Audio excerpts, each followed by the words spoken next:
Prayers of Prahlada Maharaj to Lord Nrsimha Deva.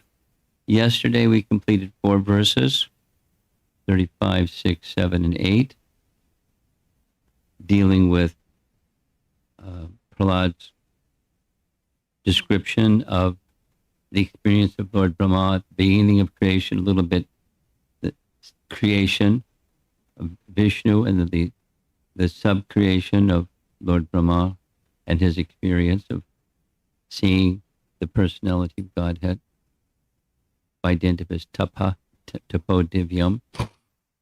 Now we're going to be discussing these 3 verses, 39, 40, 41. And 41 is especially very, very nice. 39 and 40, there's some obstacles in our understanding Krishna, experiencing Krishna, and knowing Krishna, unbridled senses. And so this is kind of dumping on material existence. My dear Lord of the Vaikuntha planets, where there is no anxiety, my mind is extremely sinful and lusty, being sometimes so-called happy and sometimes so-called distressed. My mind is full of lamentation and fear, and it always seeks more and more money. He's a little boy. Thus, it has become most polluted and is never satisfied in topics concerning you. I am therefore most fallen and pure. In such a state of life, how shall I be able to discuss your activities? So he's painting himself in a certain mood. Prabhupada's purport. To understand the Lord and his activities, one must free his mind from all contamination of the material world, and this one can achieve simply by chanting the Lord's holy name. Thus, one becomes free from all material bondage. Very simple. Too simple, right? Can't be that simple. A nice little advertisement of 24-hour kirtan program. The holy name of the Lord should be chanted 24 hours daily. Purport from Srila Prabhupada in the Bhagavatam, 4th canto. So, self-deprecating, humility, genuine humility, and now he's going to continue with his uncontrolled senses. Here we go. Translation. My dear Lord, O infallible one, my position is like that of a person who has many wives, all trying to attract him to their own way, in their own way.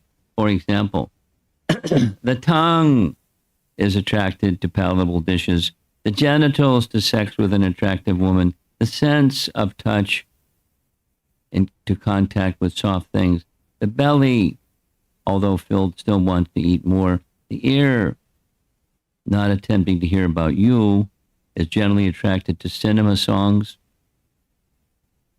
Now, I don't know how that came in 5,000 years ago, cinema song, but Prabhupada translation. The sense of smell is attracted to yet another side. The restless eyes are attracted to scenes of sense gratification, and the active senses are attracted elsewhere. In this way, I'm certainly embarrassed. Now, this is after all of this very, very elevated Achita Beta Beta Tattva topic. Now he's back to humility, and you know what's going to follow this one is the appeal, pick me up and engage me in your service, please train me, please give me Narada's association, and all those. Humility is a foundation or precedes submission.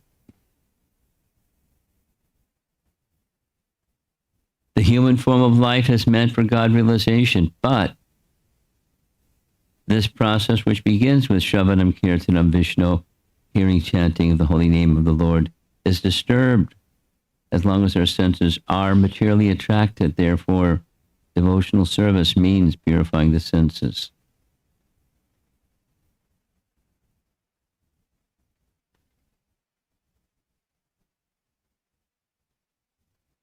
With this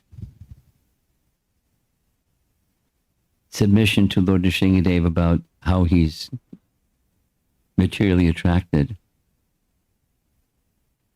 it's a statement of humility, and it's a statement of submission. Rishikena Rishikesha Sevanam.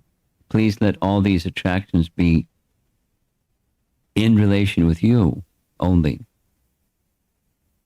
So he's an exclusive, he's an Ananya Bhakta, undivided devotional service. So that's where the train is going. I have these distractions. Please assist me to become undistracted. He's undistracted, but he's speaking otherwise. Humility. So now he's not just going to ask for himself, for him to be delivered. He's going to appeal to Lord Nrsimha Deva to deliver everybody, not just human beings. But he's all powerful, so he can do anything. Here's the verse. Check out those words that are in colored letters. Patitam bhava vaitaranyam. Patitam bhava vaitaranyam. That's a qualification of the personality of Godhead.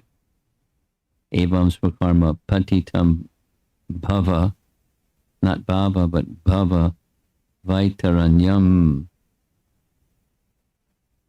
Okay, so then in the blue letter at the bottom, this is going to get special attention. Para chara piprahi. Here's the idea. Prahlada addressed the Lord as para chara.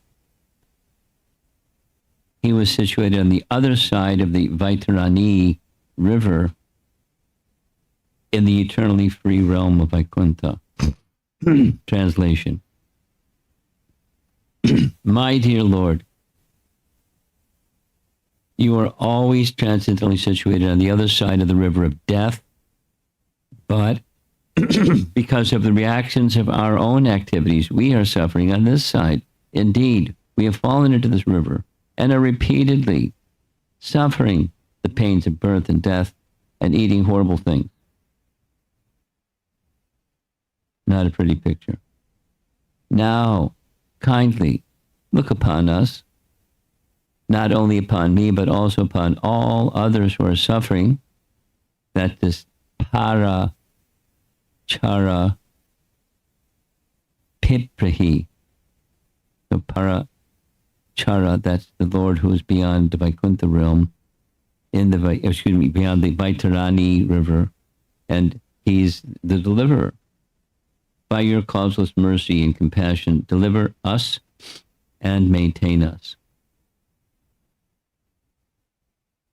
He's delivered and he's maintained, but he's making that connection through his prayer. So there's a nice painting of, that's the Vaitarani river. And there's living entities in different situations suffering. And there's the Hare Krishna boat crossing the river or the ocean of material existence. Because of the reactions of our own activities, we are suffering on this side. Indeed, we have fallen into the river and are repeatedly suffering the pains of birth and death and eating horrible things.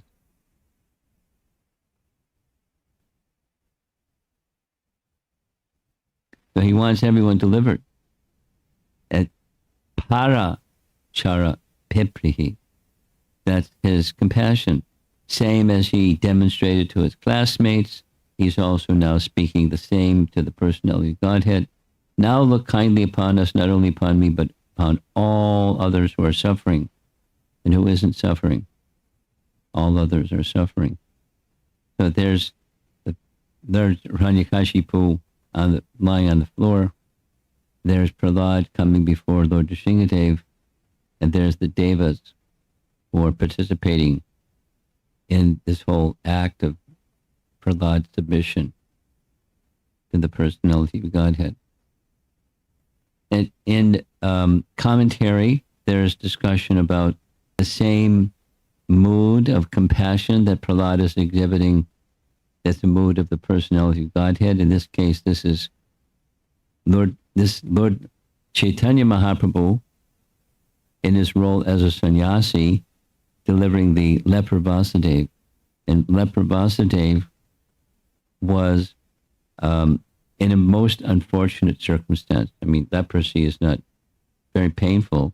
And it was not only painful, but his body was being eaten by worms in those sores of his leprosy. Body was being eaten by worms. The way that's described in Chaitanya Charitamrita, although he was in a lot of pain, he was compassionate. The leper was compassionate to the worms. When they would fall out of the sores, he'd pick them up and put them back in the sore. Pretty extreme, huh? And Chaitanya Mahaprabhu saw him at a distance. Of course, the omniscient Supreme Lord understood who he was, and so he came right up to the leper and embraced him. And it was, please don't touch me. This body is yucky and smelly and oozing sores. And Lord Chaitanya continued to embrace him and made his body whole again, like a miracle cure, and so forth. Who am I, Vasudeva says, a sinful, poor friend of a Brahmana, and who is Krishna, the Supreme Personality of Godhead, full of six opulences? Nonetheless, he has embraced me with his two arms. So, Vasudeva was the learned person afflicted with leprosy as part of Gaura Leela. And Vasudeva understood he's Krishna himself. So he was delivered. Here's Srila Prabhupada's purport, or part of his purport. It's long. Fools who cannot perceive repeated birth and death and the other miseries of materialistic life cannot be sure what will happen to them in their next birth. Indeed, these foolish, materially contaminated rascals have manufactured an irresponsible way of life that does not consider the next life. They do not know that according to one's activities, one receives a body selected from 8,400,000 species. These rascals have been described in the Bhagavad Gita as duskritino mudha. Non-devotees, those who are not Krishna conscious, must engage in sinful activities, and therefore they are mudhas, fools and rascals. They are such fools that do not know what will happen to them in their next life, although they see varieties of living creatures eating abominable things, pigs eating stool, crocodiles eating all kinds of flesh, and so on. They do not realize that they themselves, because of their practice of eating all kinds of nonsense in this life, will be destined to eat the most abominable things in their next life. A Vaishnava is always afraid of such an abominable life. And to free himself from such horrible conditions, he engages himself in the devotional service of the Lord.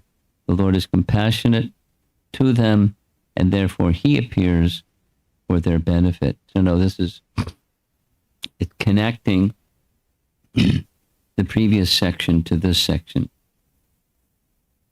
The previous section, Brahma had darshan, or the personality of God had revealed his form.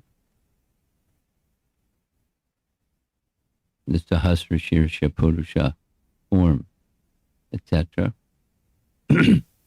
In part, it was to assist Lord Brahma in doing the service that was asked of him or expected of him, to construct the universe that wasn't yet constructed from the elements that were supplied by the personality of Godhead. So personality of Godhead gave his mercy and the intelligence and strength and everything and all the ingredients so he could build the universe.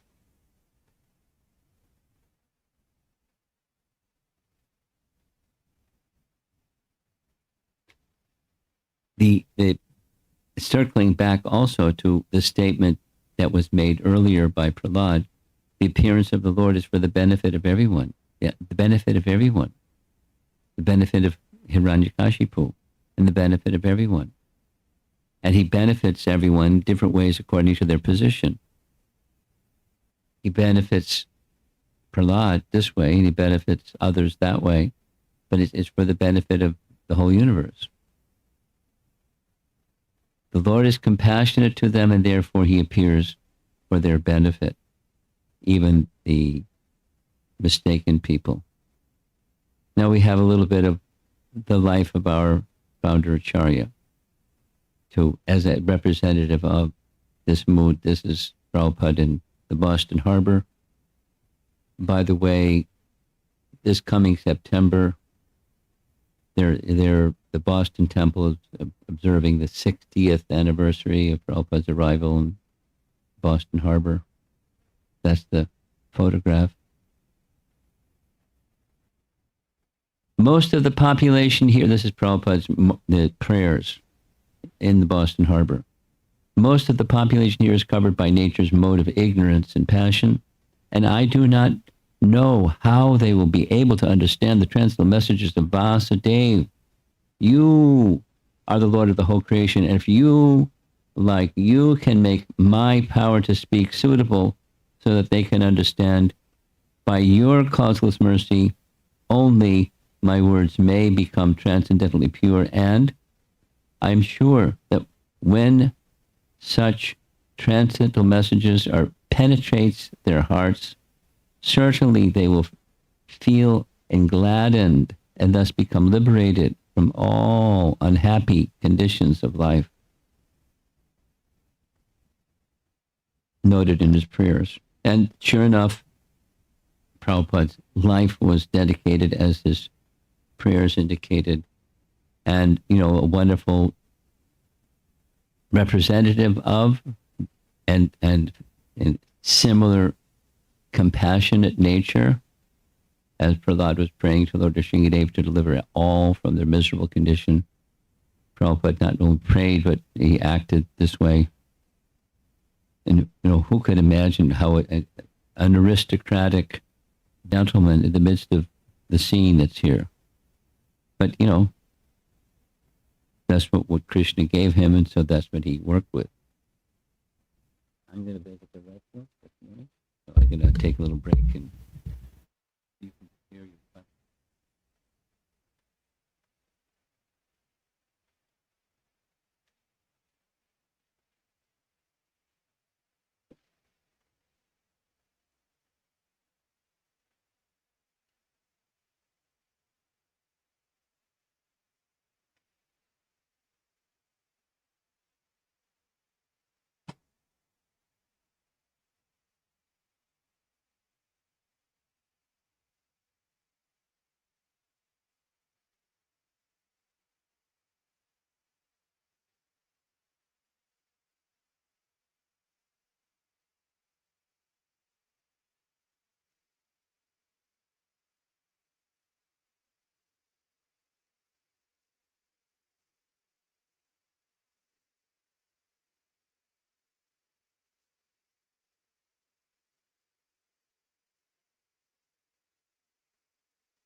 Nice place to end, huh?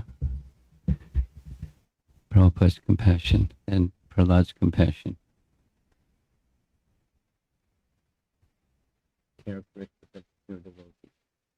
Not simply concerned about their own interest, but concerned about the welfare of everyone.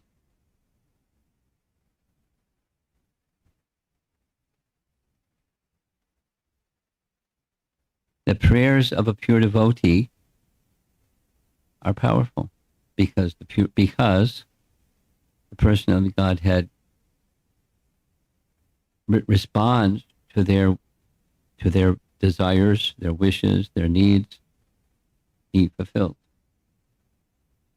So the well-wishing nature of an exalted soul is very powerful. It's very important. At the same time, there are persons that have other kinds of desires, and they're not ignored.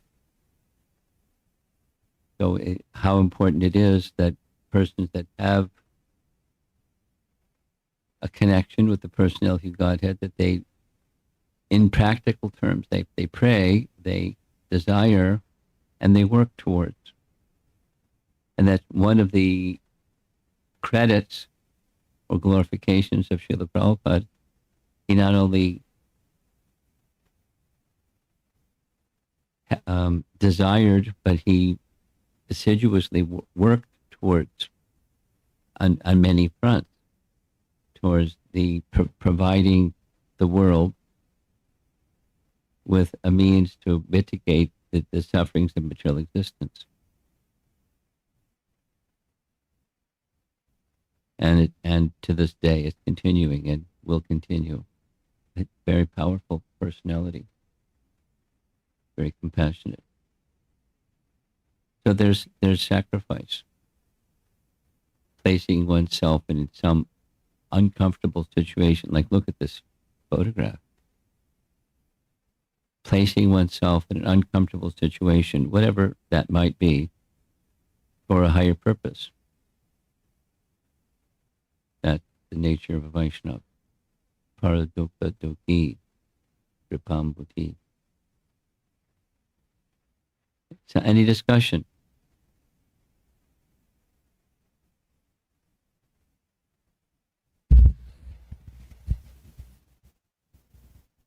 Go ahead, put your hand up. You can't see.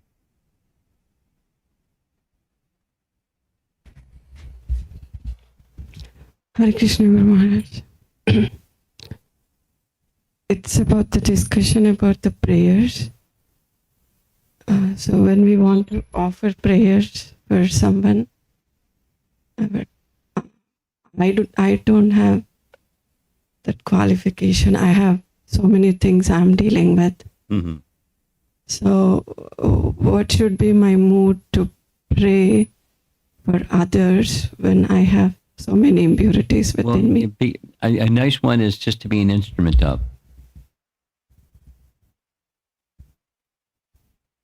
I'm dull, etc., etc. I'm not a very good instrument. But you can make me an instrument. Or to the degree that I can be cooperative with your will, please make me an instrument. So that's one.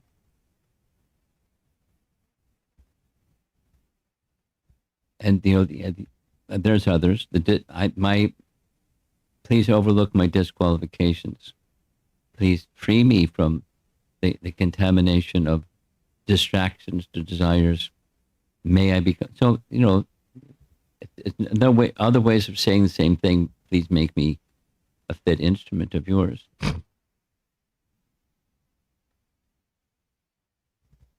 So there's will, but it's not. It's not self-centered. It's other-centered. It's the aligning oneself with that which is more pure than I am, and more powerful and empowered than I am. I'm this little entity. Oh, like that. But still I can offer prayers for others within that mode. Well, you're repeating your question. It's the same answer. Yeah. have one more question, if it is okay. Okay. This is my personal question. So, when I'm trying to practice chanting, Mhm. and also when I'm dealing with my own internal obstacles, I have a hard time focusing it on the name. I understand that maybe I hear it's temporary, but just sometimes it is completely, Sometimes it's what? it's completely absorbed in the temporary thing, what I'm dealing with. Well, there's unsteadiness in bhakti. And sometimes.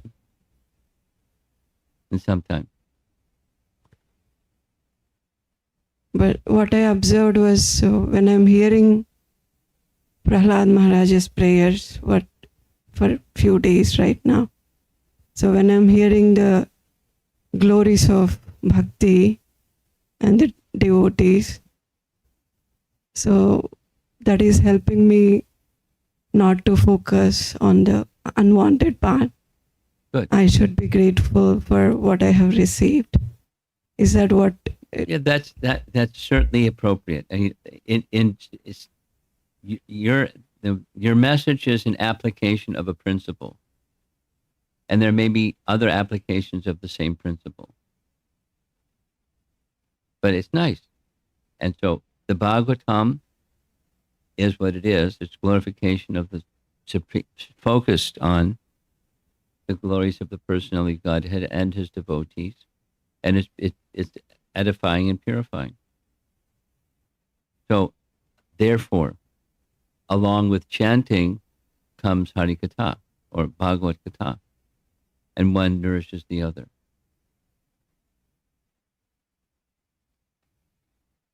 And that comes the unsteadiness due to the contaminations within, as you put it, your own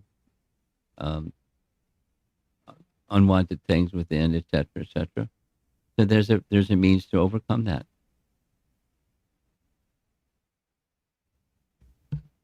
Only one small thing is, we hear that we should regret. Regret is like tapa, what for unwanted things. So how do I remember or regret for the things and at the same time focus on the bhakti? That's what I'm having a difficulty to. This has a very simple answer also.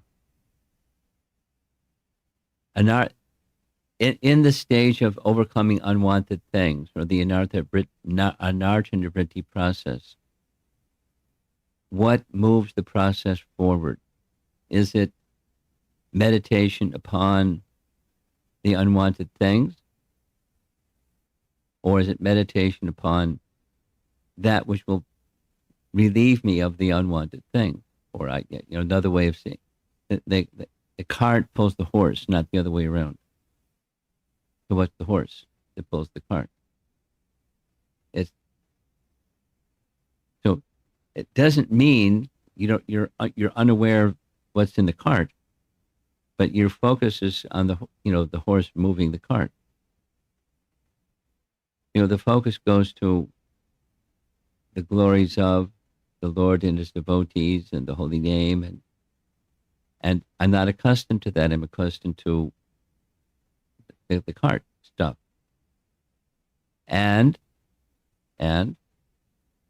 as one becomes involved in bhakti,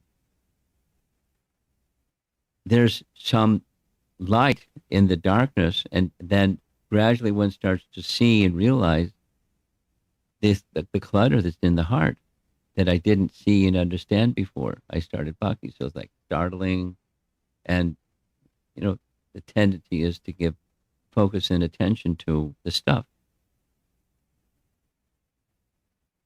So now the question you're asking is, where does my attention go when I feel that's happening? And I'm saying it goes to the horse that pulls the cart. The horse, the Shravanam Kirtanam, the glories of the Lord and his devotees, the Bhagavatam, and the holy name. And, of course, the deity form, etc. But starting with the hearing and chanting activity, that's That's the horse. And then there's direct activities of bhakti that follow that. And that's how the clutter inside, subtle clutter that leads to the gross, speech and behaviors that are not nice, that I'd like to get rid of. So that's the cleansing process. Stay focused.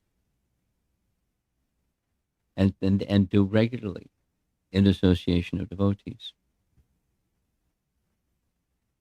I'm just saying what our process is. We follow the process.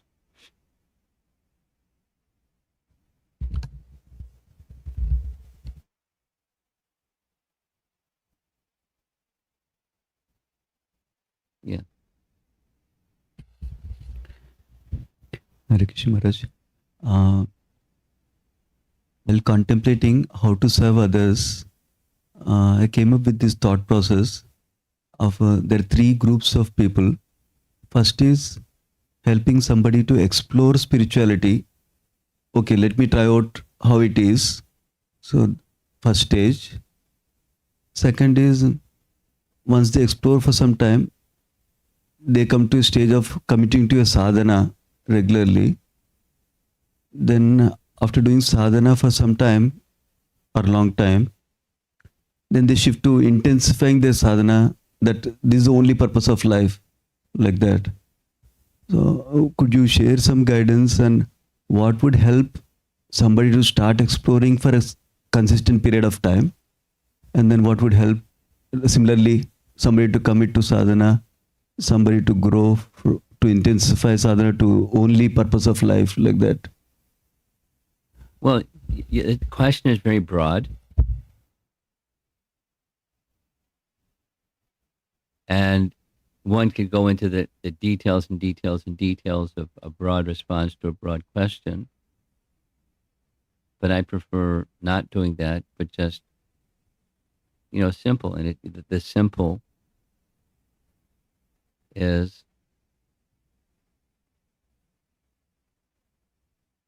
from our side as bhaktas wanting to give bhakti and nourish bhakti in the hearts of those that are in different stages of having something or having nothing or having something or maturing that something.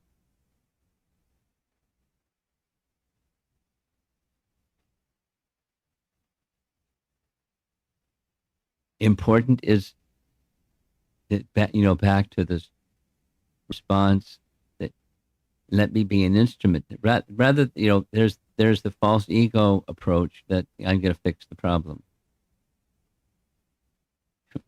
That's not going to happen.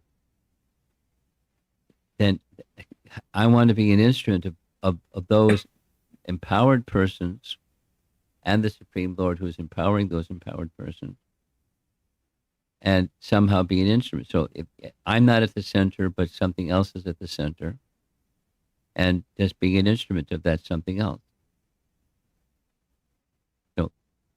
The sincerity to be an instrument of the will of qualified persons and the Supreme Personality of Godhead.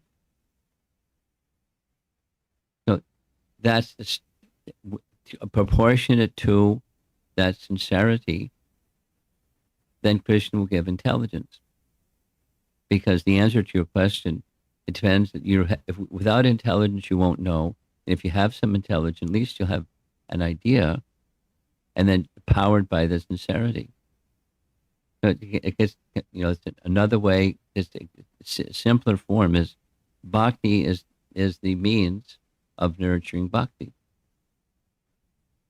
And those that are bhaktas, Krishna gives intelligence, proportionate to their desire to please him.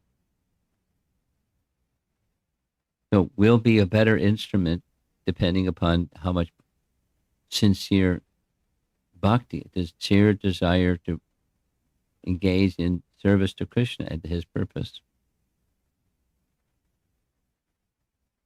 I mean, yeah. That's an answer to your question. And, for each of us, we're at different stages, and we're also unsteady in the execution of a life of devotion in representing Srila Prabhupada and disciplic succession, etc. We're in different ups and down stages of all of that. So we're going to be more or less tuned in to what's going to be appropriate. But then we stay on with the process and become, by Krishna's grace, we may become more effective.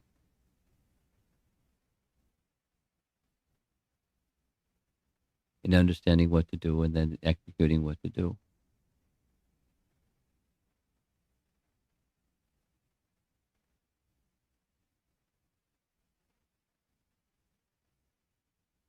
Something else?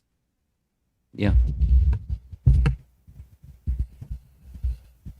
Hare Krishna, Guru Maharaj. Thank you for the nice class. So Maharaj, if we identify there are some conditional natures in me. There's some what? There are conditional natures in me, which is I am holding it off, which is blocking my sadhana. I know that I am holding it off. How do I rectify it? How do I correct them? You're restating your question. There's internal obstacles. How do I free myself from the internal obstacles so I can become a better instrument? Yeah. Yeah. That's the process of bhakti. Anartha vritti is a stage, recognizing and then eradication of. Both the recognizing and the eradication of are dependent upon bhajana kriya. So stay focused on bhajana kriya. That's the horse that pulls the cart. And our business is not being janitors, cleansing the heart. We can't do that. Krishna can do that. We don't make Krishna our janitor, but we're placing ourselves dependent upon that power that Krishna has to help us become better instruments. So it's a relationship with Krishna, and bhakti is the mood of service. And to our capacity, we do the service that's given to us, while recognizing there's contamination, there's conditioning, there's factors that impede the free flow of Krishna's mercy, and that's inhibiting my capacity as his instrument.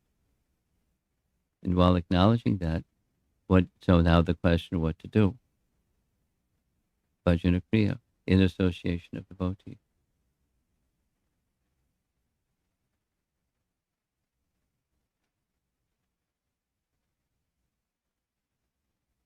And we can learn from the devotees and from the purification that comes in association with devotees. Things that, methods to enhance our devotional practice, and we can learn many things. The mood of service, not just the details, but the of do this and don't do that, but the mood of the association with devotees and serving the devotees. Mahat Sevam Dwar Mahor Bimuktes. Rishabdev to his sons. Mahat Seva.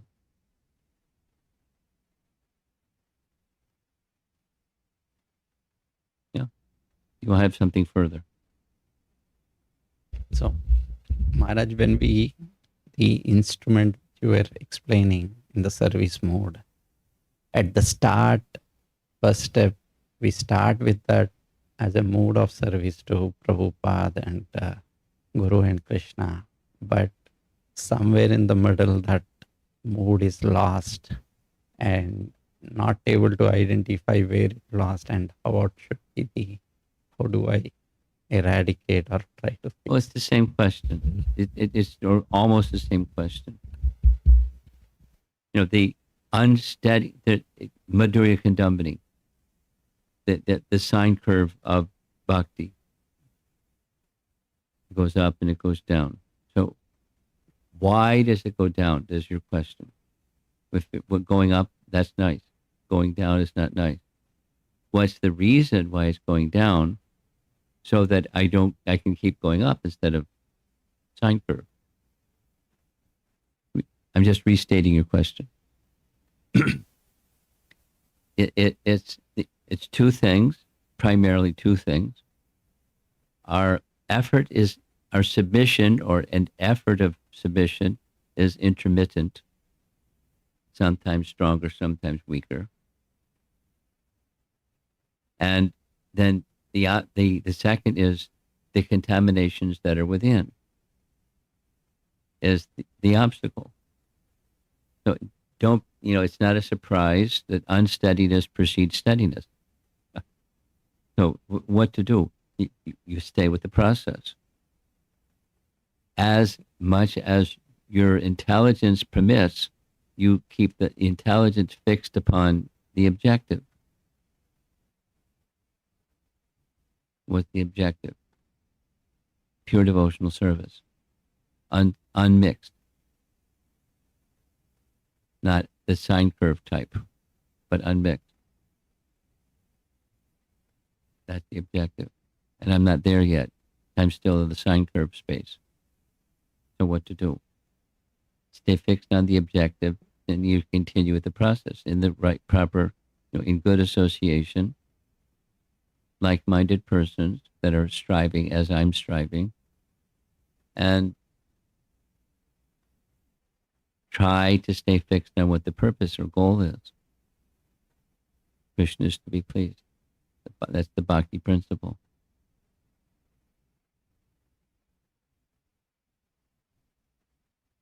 And sadhana leads to sadhya, done properly. And in between, there's this sine curve. So the why and what to do.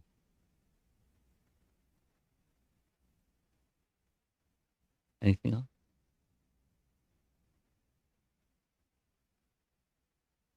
Parameshwari is getting ready to share something with us. Hare Krishna, Guru Maharaj. And you are saying that Little louder. Prahlada Maharaj's humility and comparing with Prabhupada and Vasudev in Lord Chaitanya's Leela. So all this, when I'm observing that, how the pure devotee's heart is so soft, and so much feeling for other living entities, more than thinking about themselves. So such a wonderful quality. Yeah. So this, I see sometimes that in observing, when there is no genuine humility,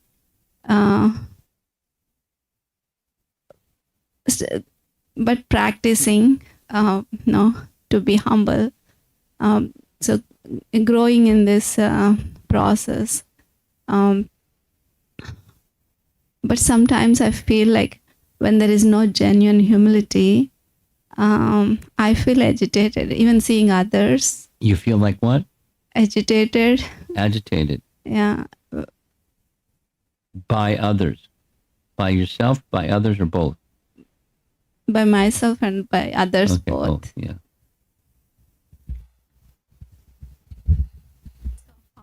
I don't know how to address, knowing that everybody is growing, but not able to take it at that moment.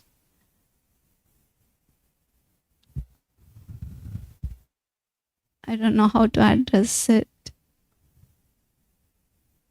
When you're in that space where you're being intolerant, where do you take shelter? That's your question.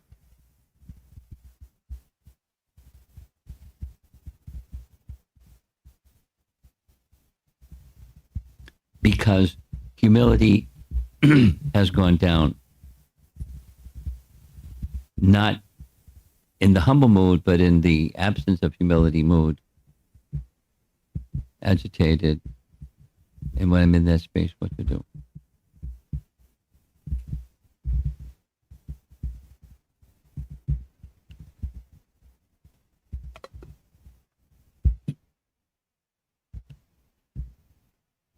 It's something that I recommend. I find it's very pause, introspect. You leave that mode of nature thing, go more towards the mode of goodness, introspect, look within, and ask yourself. By practice, it becomes second nature. What's going on here? I just got sucked into the material energy, and it's very uncomfortable. I don't like the uncomfortable, and I don't like this being suckered into the material energy. So, reflect.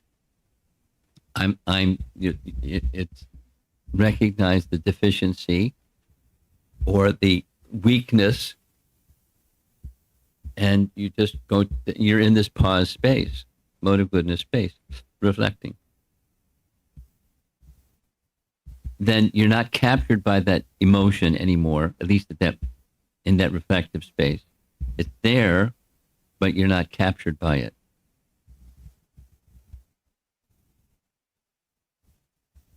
And then once that reflection is there, what's something, and the next question, what's that something that I can do that's the horse, that's going to bring me closer to pleasing Krishna? I'm defective, they're defective, and I've got this agitated mind. And so what is there something that I can do positive? You take that negative and turn it to positive. It's intelligence. What is it that I can do? And then you may make a little list, and you can do it. If you practice at it, it just becomes second nature. You do it quickly. If you're not practiced at it, it may take a while. But then you do that something. And here's a little brainstorm list. One is a set of prayers that I like, that are meaningful to me. And then just, recite them or look at them, or, something that that's going to uplift.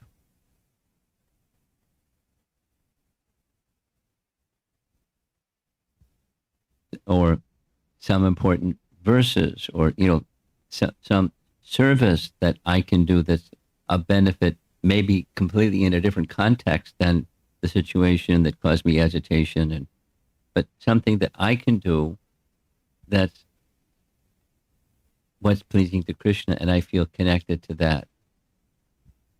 So you just displace that negative energy with a positive energy, a bhakti energy. And then that third is some passage of time that you're looking back at what happened, which is what's going on right now. You're looking back upon those times when you felt that way. And that's my shortcoming. That's my,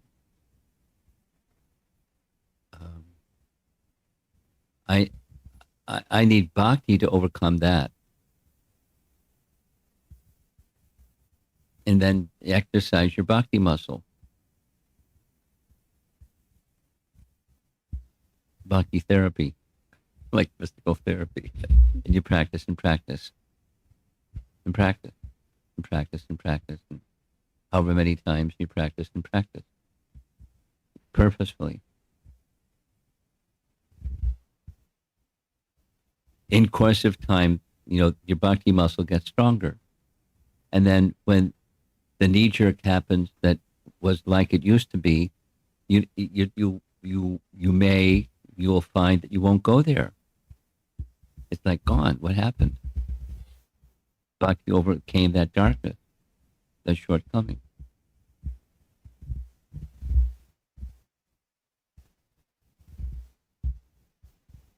And it doesn't, it's not quick, but it's the cultivation.